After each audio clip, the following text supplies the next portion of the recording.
మాజీ మంత్రి అంబటిపై జనసేన నేత గాదె వెంకటేశ్వరరావు విమర్శలు చేశారు. వైసీపీ నిరసనలో డీఎస్పీ అభ్యర్థులే లేరంటున్నారు గాదె.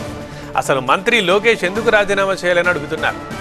ప్రభుత్వం వైసీపీ నేతల్ని కట్టడి చేయాలని అంటున్నారు గాదె. సిబిఐ విచారణ కావాలి, నారా లోకేష్ రిజైన్ చేయాలి. ఆ రెండు పదాలు తప్పితే ఎందుకోసం రిజైన్ చేయాలి, ఎందుకోసం సిబిఐ ఎంక్వైరీ చెప్పగలుగుతారా రాంబాబు గారు? లేరు. అసలు డిఎస్సికి అటెండ్ అయిన వాళ్ళు కాదు, ఎవరైనా అసలు చదువుకున్న పిల్లలు ఇవాళ గుంటూరులో జరిగినటువంటి నిరసన ర్యాలీలో ఉన్నారా? అందరూ నాకు తెలిసి పాపం 200-300 ఇస్తే ఒక గంట వచ్చి వెళ్ళేటటువంటి పిల్లగాళ్ళు వాళ్ళంతా కూడా.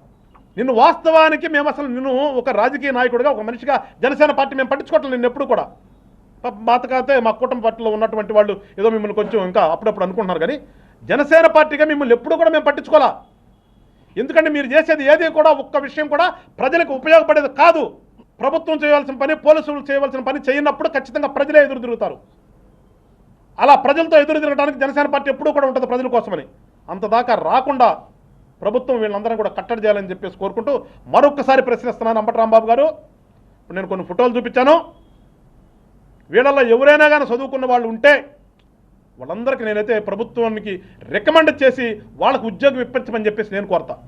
లేదు మేము తప్పు చేశాం, చదువుకున్న వాళ్ళని కాకుండా ఏదో మా లబ్ధి కోసం కొంతమంది డబ్బులు ఇచ్చి తీసుకొచ్చాం అని మీరు మనస్సాక్షిగా నమ్మితే కనుక అదే అంబేద్కర్ గారి స్టాట్యూ దగ్గరికి వచ్చి చెంపలేసుకుని వెళ్ళండి మీరు.